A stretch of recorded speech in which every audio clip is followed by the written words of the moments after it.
Dan kita mulai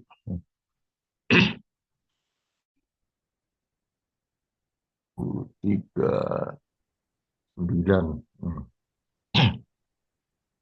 Assalamualaikum warahmatullahi wabarakatuh. Waalaikumsalam Waalaikumsalam warahmatullahi warahmatullahi Waalaikumsalam warahmatullahi wabarakatuh. wabarakatuh.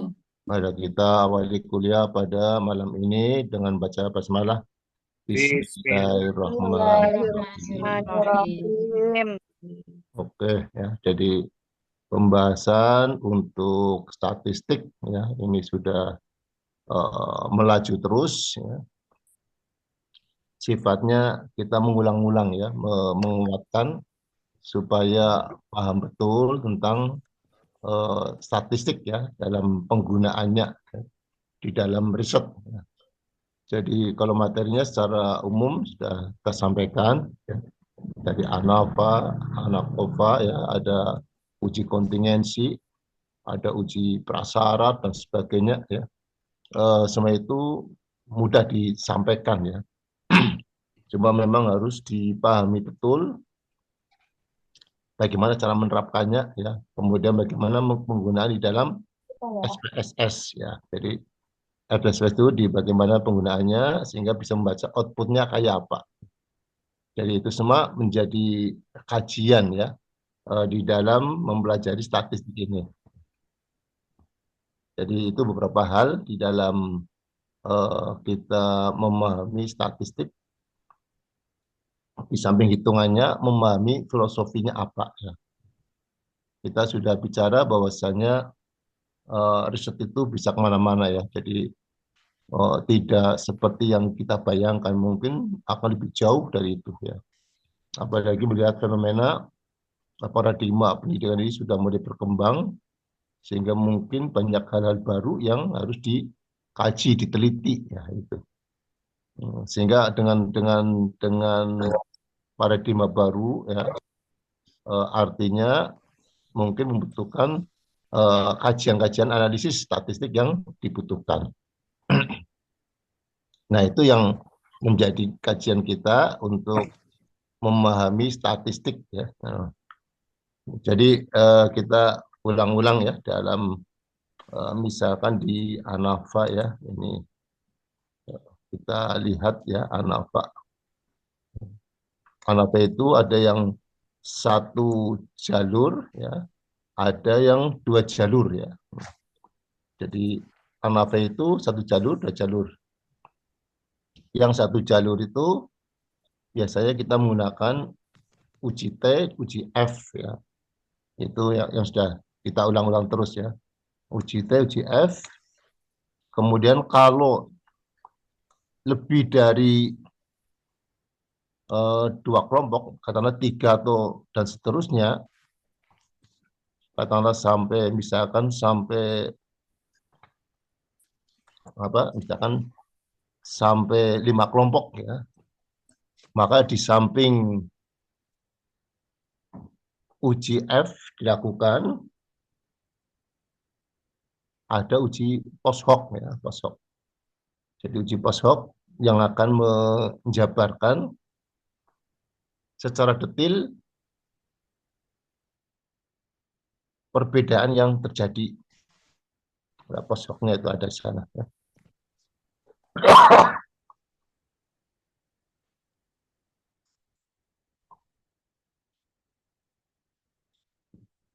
Perhitungannya mudah ya, jadi nanti banyak apa? Secara manual gampang maupun secara SPSS juga mudah nanti kita lakukan. Andaikan dihitung secara manual itu masih memungkinkan ya pada ANAFA satu jalur ya.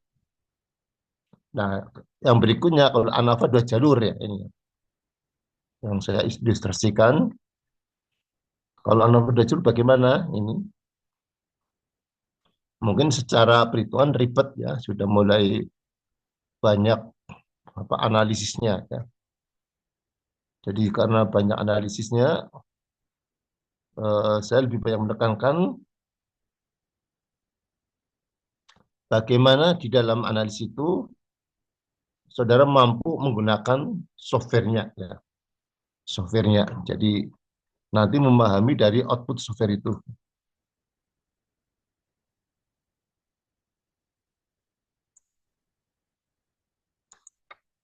Karena kalau tidak, eh, kalau dihitung secara manual, mungkin akan cukup lama ya, cukup lama. Sehingga nanti digunakan apa? Menggunakan software untuk SPSS ya, untuk menghitungnya. Nah ini eh, contoh-contoh di dalam ANAFA 2 jalur ya, misalnya begini. Contohnya ya, ini contoh.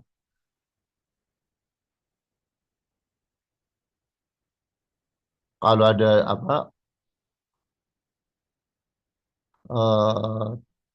6 kelas ya, 3 kelas ini punyanya SMP negeri, 3 kelas punyanya SMP swasta, misalkan ini untuk contoh saja ya. Kemudian di sini kita akan membandingkan ada 3 pembelajaran CTL, PPL, dan TTW. Apakah berbeda ya? Ketika kita akan menganalisis berbeda atau tidak ya tentang eh, hasil dari metode pembelajaran ini, maka kita hitung dengan cara yang tadi ya ANAFA 2 jalur ya. Nah, perhitungan itu ya agak sedikit ribet ya karena memang panjang rumusnya. Kemudian akhir dari perhitungan ini diharapkan nanti saudara bisa menemukan seperti ini ya. Nah, ini misalkan outputnya ini. Jadi di samping ada perhitungan ada gambar.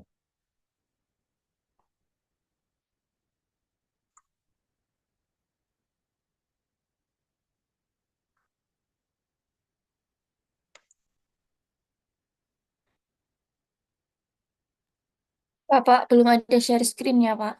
Ya, ya, ya, lupa Pak, belum uh, jelaskan dulu.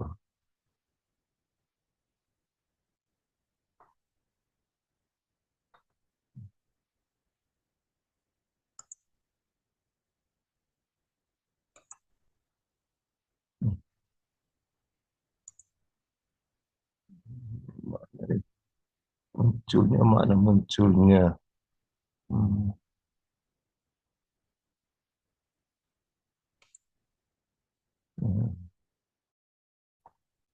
Nah ini jadi kita lihat dari eh, contoh dulu ya. Hmm.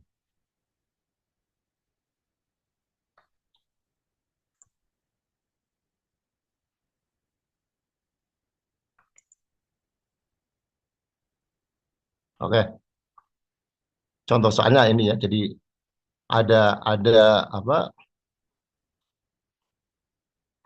Jalur pertama metode pembelajaran, jalur kedua status sekolah ya di sini.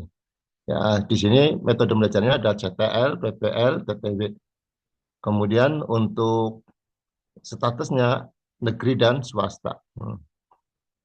Nah, ketika ini dilakukan, dianalisis itu hitungannya panjang ya. Di samping perhitungan itu nanti diharapkan sampai pada diperoleh gambar seperti ini ya. Ada gambar outputnya. Jadi ada gambar yang bisa memperkaya dari analisis tersebut ya. Jadi, contohnya seperti ini. Jadi ada gambar yang bisa ditampilkan dari data tersebut. Ya memang langkahnya panjang ya. Nanti di buku akhirnya ketemu seperti ini. Nah ini artinya kita menggunakan ANAFA 2 jalur ya. Jadi eh, pembahasannya akan semakin matang ketika kita mendapatkan bentuk yang seperti ini. Ini contoh ya. Jadi kita akan memperoleh sampai pada gambaran yang seperti ini.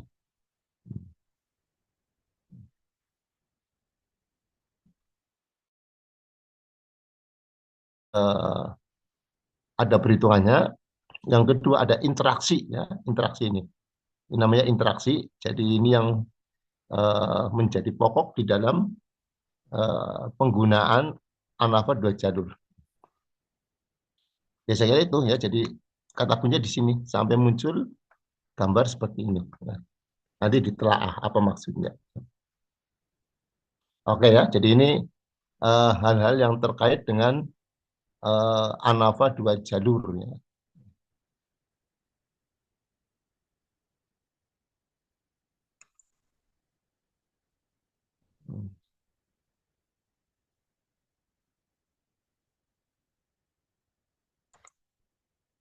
Kita lihat lagi pada ANAKOVA ini ya sama ini ya. Nanti kita melihat ANAKOVA ya. Jadi kemarin kan kita sudah bicara dari ANAVA, ANAKOVA ya.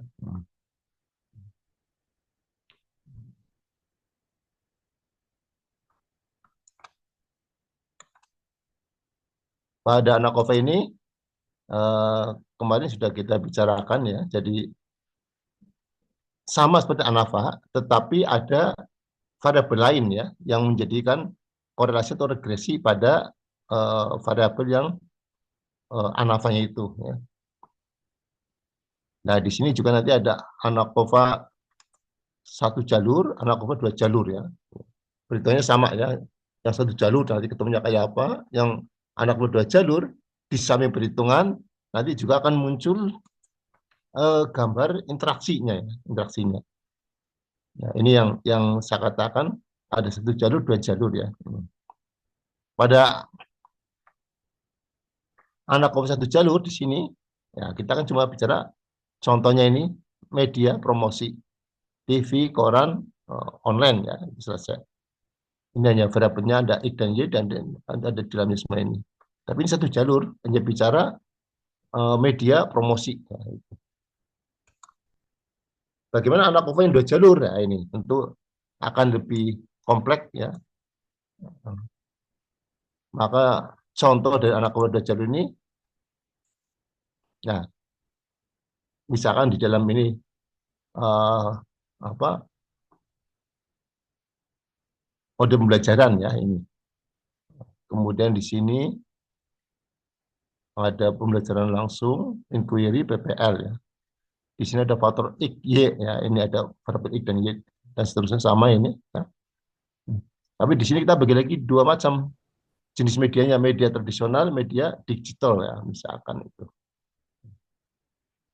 Nah ini nanti apakah ini akan terjadi interaksi lagi ya? Nah, kita bisa menghitung dari kasus seperti ini, nanti akan muncul ya hitungannya sama seperti pada ANAVA ya, dua jalur.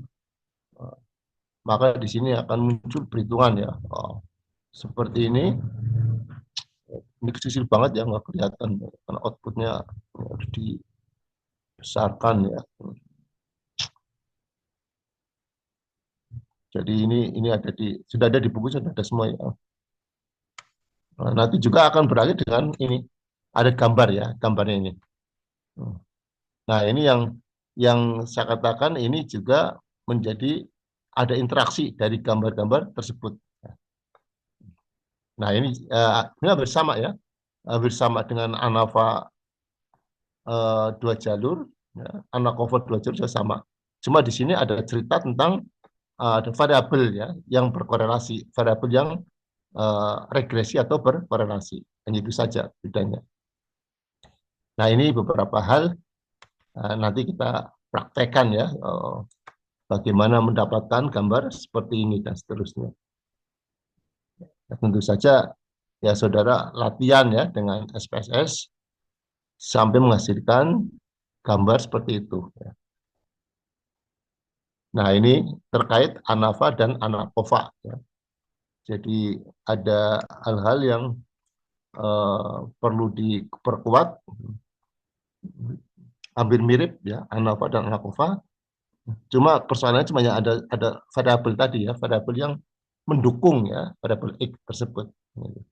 Ada variabel yang mendukung, karena variabel Y misalkan. Nah, itu yang menjadi kajian di dalam ANAKOVA seperti itu. Ya, saya kira ini dua hal ya. ANAVA dan ANAKOVA nanti akan muncul gambar-gambar yang seperti itu. Ya, hitungannya memang ribet lagi ya. Ini kalau kita mau manual ya pasti lama sekali ya menghitung manualnya karena memang eh, panjang ya, langkahnya sangat panjang untuk perhitungan seperti ini. Jadi di sini eh, saya yang mengajak supaya mahasiswa mampu menggunakan SPSS-nya untuk memproduksi hasil dari anak POVA ini ya. Karena kalau dihitung manual mungkin agak ribet ya. Jadi yang penting dipahami kasusnya dan sampai muncul bagaimana menelaah output dari hasil tersebut. Nah, itulah beberapa hal terkait dengan ANAFA dan ANAKUFA ya. Kemudian yang eh, berikutnya lagi kita bicara uji kontingensi ya. Ini juga sudah kemarin sudah dibahas juga ya, uji kontingensi. ANAFA, ANAKOFA.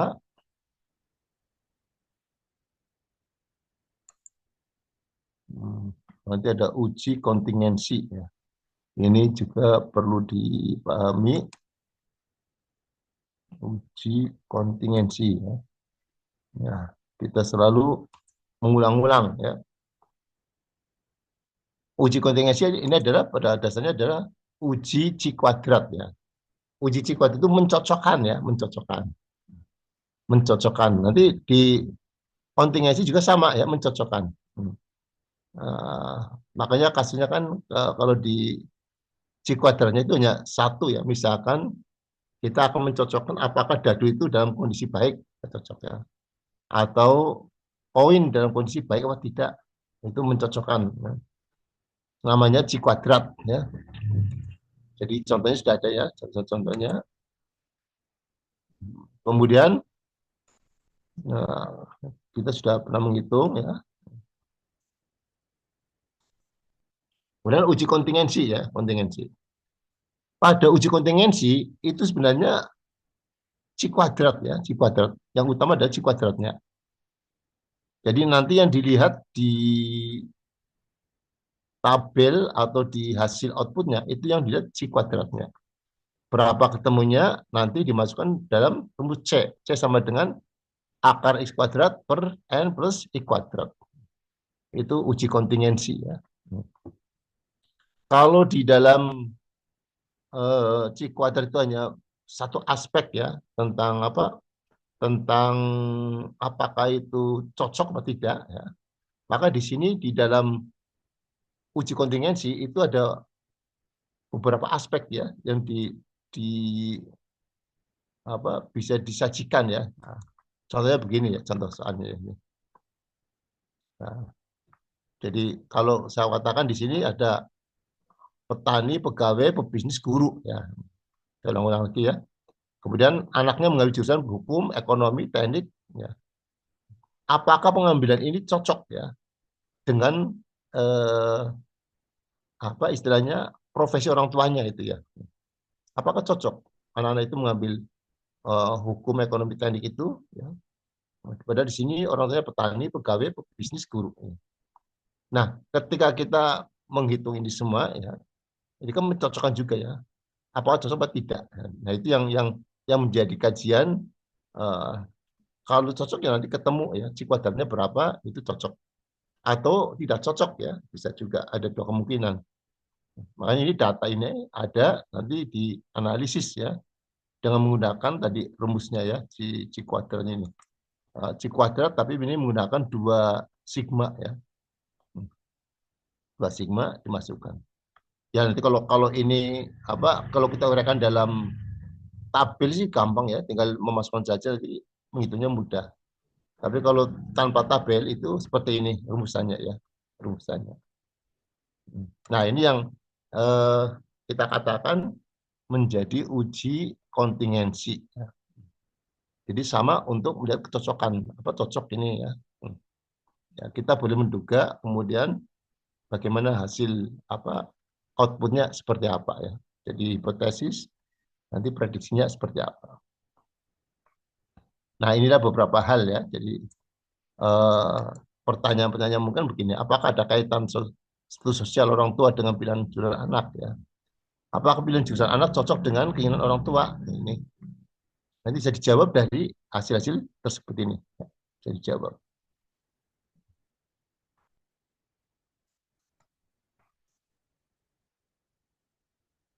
Ya kemarin kita sudah menghitung ya. Contohnya ini ya pada data tadi kita uraikan ya. Ada observasi, ada ekspektasinya kayak apa. Maka yang sebelum kita menghitung eh, si kuadrat ini, kita cari dulu ekspektasinya ini. Nah, ketemu ya segini ekspektasinya.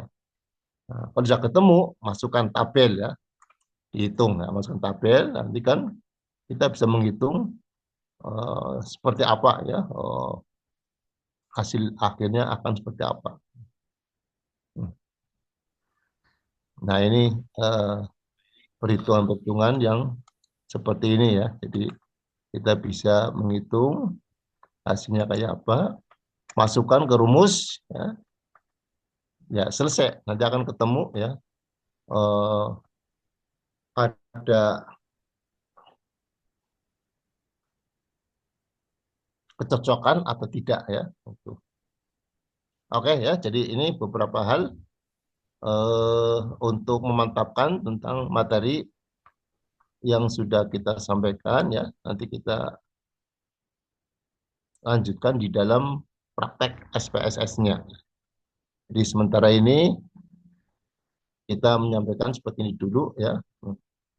Mungkin untuk yang non parametrik belum ya, belum kita sampaikan. Nanti kita sampaikan pada waktu yang lain tentang statistik non parametrik ya. Karena itu materi terakhir untuk statistik ini adalah statistik non parametrik. Jadi biar gini kuat dulu, nanti dari sini masuk ke non parametrik. Mungkin begitu ya beberapa hal terkait pembahasan materi pada malam hari ini. Ya. Silakan kalau ada hal-hal yang perlu ditanyakan bisa didiskusikan ya. Silakan kalau ada hal-hal yang perlu ditanyakan ya.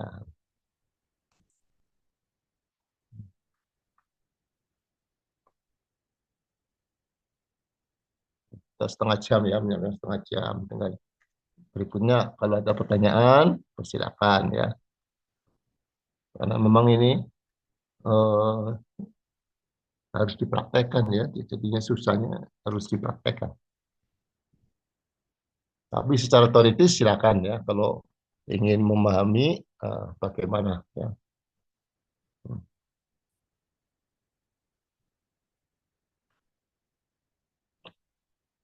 Ada yang ditanyakan? Ini Oh, ini aku pak just praktek pakai SPSS, terus di share screen hasil SPSS-nya biar yang jarak jauh bisa melihat juga ketika praktek menggunakan SPSS. diapakan screen? Share screen yang bagian SPSS-nya supaya yang tidak bisa kuliah offline juga dapat memahami, dapat melihat bagaimana penggunaan SPSS-nya seperti itu, Pak. Oh, itu harus dibuat video. Hmm. Hmm.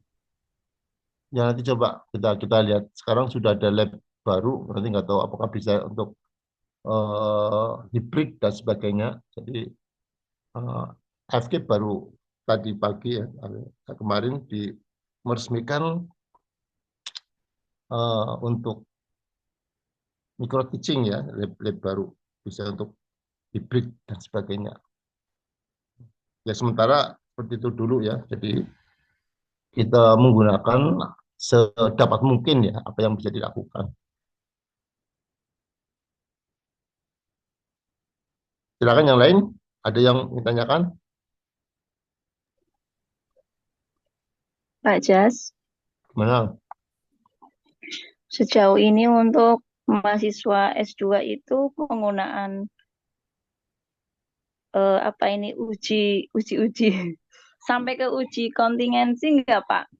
Biasanya. Ini kan kita pastinya nanti tesis itu akan praktek ya Pak. Biasanya rata-rata untuk mahasiswa S2 itu penggunaannya sampai mana ya? Sepengalaman Bapak.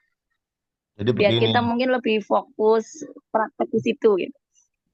jadi begini. Nanti dalam riset itu kan beragam. Ada yang namanya R&D, Research and Development. Kalau dalam Research and Development itu sasaran utamanya mahasiswa menghasilkan produk, ya. Produk yang dihasilkan. Apakah media, apakah modul, bahan ajar, ataukah alat evaluasi dan sebagainya itu ada produknya. Nah, ketika model seperti itu, maka yang paling banyak digunakan di sini ya paling-paling antara korelasi, regresi, dan uji T ya, seperti itu. Itu kalau pada R&D ya. Tapi kalau pada eksperimen atau penelitian survei, itu pasti akan lebih jauh lagi menggunakan berbagai macam alat analisis. Gitu ya. Eksperimen bisa ke ANAVA, ANAKOVA. Ya. Itu yang biasa dimainkan adalah sampai ANAKOVA. Itu kalau eksperimen. Ya. Tetapi kalau apa? Kalau yang survei biasanya hanya sampai pada ya tadi ya korelasi regresi ya itu permainan di situ sampai kontingensi ya itu mungkin masuk sampai kontingensi itu di survei. Jadi tergantung jenis penelitiannya ya. Jadi kalau sekarang apakah dipakai ya sebenarnya dipakai kalau tergantung kita ketemunya di mana penelitian itu ya. Jadi kalau penelitian survei sampai ke sana ya, uji kontingensi. Tapi kalau eh, eksperimen mungkin sampai ANAKOVA ya gitu. Tapi kalau hanya R&D itu cenderung cuma hanya pada korelasi regresi uji T itu sudah selesai di situ. Karena yang utama adalah menghasilkan produk. Ya. Kalau eksperimen kan menghasilkan konsep, sehingga itu harus diuji sampai matang. Atau survei itu menghasilkan konsep ya, jadi harus diuji sampai matang.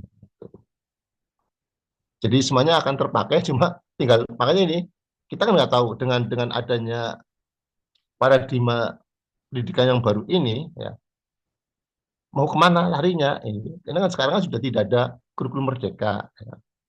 Sudah tidak ada guru penggerak dan sebagainya. Nah ini makanya saya kenalkan seluruhnya supaya nanti mau kemana saja kita sudah punya apa modal untuk menganalisis itu ya.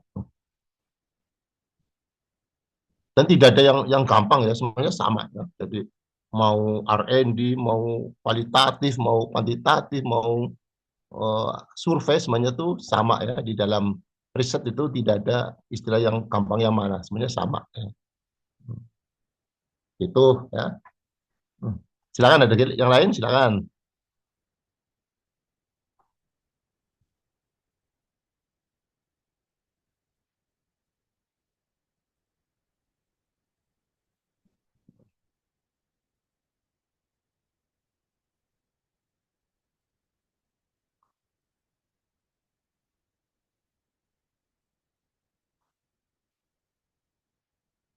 Makanya ini kan belum belum fokus ya di dalam apa eh risetnya ya. Jadi saudara sudah menemukan judul, proposal, mungkin akan sampai ke sana ya.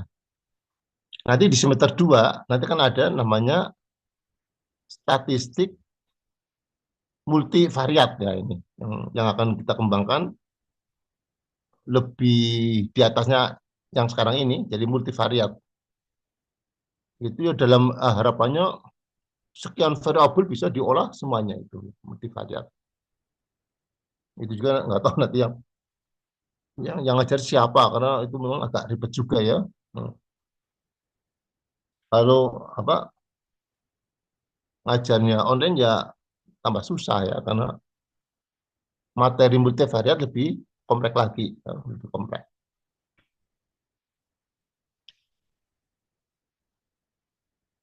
Silakan ada yang lain.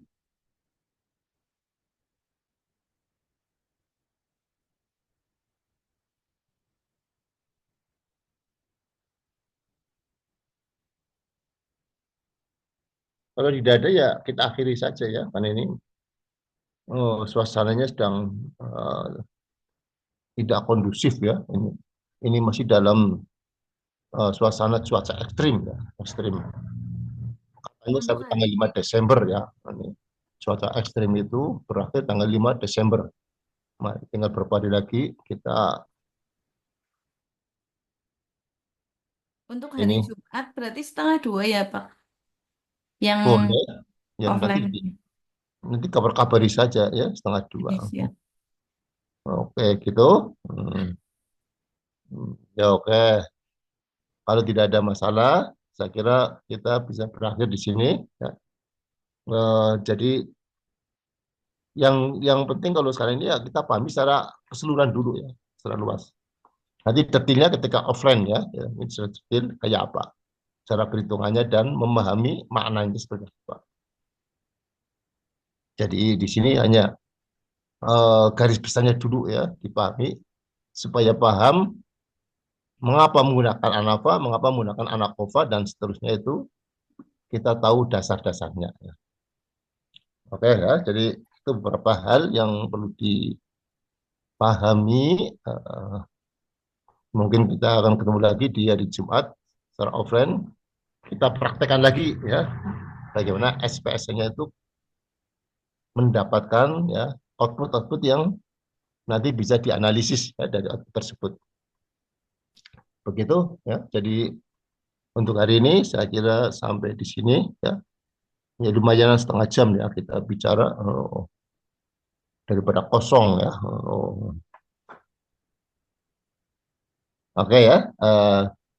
Kita akhiri. Pak, untuk absensi manual nggih. Ini soalnya sianya nggak bisa. Iya, memang ini sedang maintain ya. Jadi apa? Oh, nggih. Sedang ada perbaikan. Jadi ya sementara enggak usah absensi dulu ya. Nunggu perbaikan karena eh, dari pagi sudah ada perbaikan itu. Ya. Mungkin nggak tahu sampai kapan ya. Mungkin masih ada perbaikan. Jadi sementara nanti ditunda dulu presensinya ya. Gitu. Siap, Pak. Oke, untuk hari ini kita akhiri sampai di sini. Mari kita tutup dengan bacaan hamdalah. Alhamdulillahirrahmanirrahim. Alhamdulillahirrahmanirrahim. Sekian, Assalamualaikum warahmatullahi wabarakatuh. Waalaikumsalam warahmatullahi wabarakatuh. warahmatullahi wabarakatuh. Ya, Terima kasih, Hatur Pak nuwun, Jas. Pak Jas. Terima kasih Pak istirahat, Jas. istirahat.